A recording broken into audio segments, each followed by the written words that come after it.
વડોદરા શહેરના સુભાનપુરામાં ઝાંસી કી રાણી સર્કલ પાસે અખિલ વિશ્વ ગાયત્રી પરિવાર વડોદરા દ્વારા શ્રીમદ ભાગવત કથાનું આયોજન કરવામાં આવ્યું છે। વડોદરા શહેરના સુભાનપુરા વિસ્તારમાં ઝાંસી કી રાણી સર્કલ પાસે અખિલ વિશ્વ ગાયત્રી પરિવાર વડોદરા દ્વારા આજથી આગામી 30મી નવેમ્બર સુધી શ્રીમદ ભાગવત કથાનું આયોજન કરવામાં આવ્યું છે। ત્યારે આજે શ્રીમદ ભાગવત કથાના શુભારંભ પ્રસંગે ભવ્ય શોભાયાત્રા યોજવામાં આવી હતી। આ શોભાયાત્રા પંચામૃતથી નીકળી હતી, જેમાં મોટી સંખ્યામાં ગાયત્રી પરિવારના સભ્યો જોડાયા હતા। ત્યારબાદ શોભાયાત્રા કથાના સ્થળ પર પહોંચી હતી, જ્યાં દીપ પ્રાગટ્ય કરી કથાનો પ્રારંભ કરવામાં આવ્યો હતો। આ દરમિયાન પોથી પૂજન પણ કરવામાં આવ્યું હતું। આ પ્રસંગે અખિલ વિશ્વ ગાયત્રી પરિવાર વડોદરાના નૈના ભટ્ટ, પૂર્વ કાઉન્સિલર અને ભાજપના કારોબારી સભ્ય રાજેશ આયરે, પૂર્વ કાઉન્સિલર પૂર્ણિમાબેન આયરે, વોર્ડ નંબર 9ના યુવા કાઉન્સિલર શ્રીરંગ આયરે, શિક્ષણ સમિતિના સભ્ય વિજય પટેલ, ગાયત્રી પરિવારના સભ્યો સહિત અન્ય આગેવાનો ઉપસ્થિત રહ્યા હતા। ત્યારબાદ શ્રીમદ ભાગવત કથાકાર પ્રજ્ઞાપુત્રી કીર્તિબેન દેસાઈ દ્વારા કથા વાચનની શરૂઆત કરવામાં આવી હતી, જ્યાં ભાગવત કથા સાંભળી લોકો મંત્રમુગ્ધ બન્યા હતા। ઝાંસી રાણી સર્કલ પર દર વખતે જુઓ કે ધર્મથી માંડીને લોકો સાથે જોડાયેલા, કારણ કે તમે જુઓ છો કે જે રીતના યુગ બદલાય છે અને આ યુગની અંદર જ્યારે એક અલગ યુગની તરફ લઈ જવા માટે ગુરુદેવની કૃપાથી દર વર્ષની જેમ જય ગુરુદેવની આજ્ઞાથી તમે જુઓ છો કે શ્રીમદ ભાગવત સપ્તાહનું આજે જે આયોજન કર્યું છે વડોદરા શહેર, ખાસ કરીને અખિલ ભારતીય અમારા ગાયત્રી પરિવાર દ્વારા દર વર્ષની જેમ આ વખતે પણ અમે સાથે રહીને આખું એક આયોજન કર્યું છે। એમાં આ વિસ્તારની ગાયત્રી પરિવારની દરેક બહેનો ખૂબ છેલ્લા 10-15 દિવસથી અમે લોકો તનતોડ મહેનત કરી અને આજથી આ કથાનું આયોજન થયું છે। આજે એટલે તારીખ 24 તારીખથી આ કથાનું આયોજન 30 તારીખ સુધી રહેશે। રોજ અલગ અલગ પ્રકારના તુલસી વિવાહ છે, આયુર્વેદિક કેમ્પ છે, સાથે સાથે ભગવાનના અને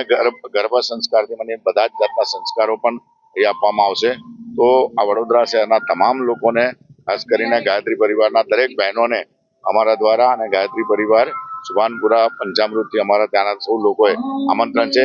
કથા પ્રજ્ઞાપુત્રી શ્રી કીર્તિબેન દેસાઈ દ્વારા આખું કથાનું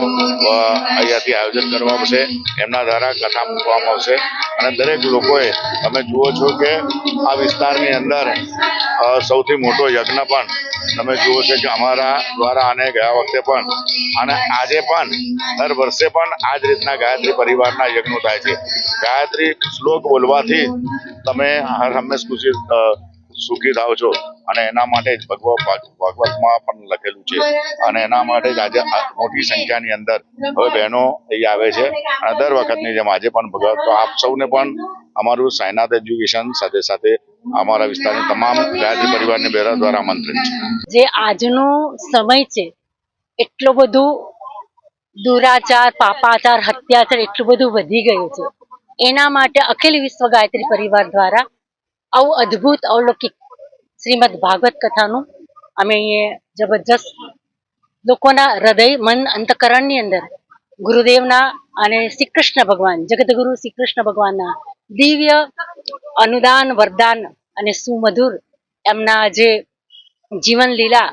એવા અદ્ભુત અલૌકિક શબ્દ એમના હૃદયની અંદર સ્થાપિત થઈ જાય અને એવા અમારા રાજેશભાઈ જે છે કે જે સતત અખિલ વિશ્વ ગાયત્રી પરિવારના કોઈ પણ કાર્યક્રમમાં હોય તો એ હૃદયના ભાવથી ભાવ અને ચેતના અને એની સાથે હૃદયના ભાવથી સતત આ કાર્યની અંદર અમને સંપૂર્ણપણે એમનો સહયોગ, સહકાર અને એમના પત્ની, ધર્મપત્ની શ્રી પૂર્ણિમાબેન આયરે, કે જે પૂર્ણિમાબેન આયરે 16 ખરડાએ જ્યારે ખીલ્યા છે ત્યારે અમારા રાજેશભાઈ એ સિદ્ધિના શિખર પર તો બેઠા છે પણ ધર્મના શિખર પર પણ બેઠા છે। એવી અમે બધી ગાયત્રી પરિવાર ભાઈઓ બહેનો બસ એમની આવીને પ્રગતિ થાય એવી જ અમારા ગુરુચરણમાં શ્રી કૃષ્ણ ભગવાનના ચરણમાં મારા નમસ્કાર, દંડવત નમસ્કાર। આયરે પરિવાર તરફથી આ કાર્યક્રમનું આયોજન ખરેખર સરાહનીય છે। અમને ખૂબ સહયોગ મળ્યો છે ભાઈ સાહેબનો, એટલો બધો સહયોગ મળ્યો છે કે ભાઈએ અમને એમની હૂંફ થકી જ આ કાર્યક્રમનું આયોજન થયું કે છે કે એ ખાલી સફેદ કપડાં ભલે પહેરતા હોય પણ એમનું મન પીળું છે અને એમનું જે જીવન છે એ ઋષિ જેવું છે, સંત જેવો એ આત્મા છે। એટલે ભગવાન એમને હું તો પ્રાર્થના કરું છું, અમારી બધી આખી રિક્ષા પાર્કની ટીમ, આખી જે બધી બહેનોની, અમારા ગાયત્રી પરિવારની બધી જ બહેનો અત્યારે એવી શુભેચ્છા પાઠવે છે કે અમારા જે ભાઈ છે રાજેશભાઈ આયરે, અમારો દીકરો છે શ્રીરંગ આયરે,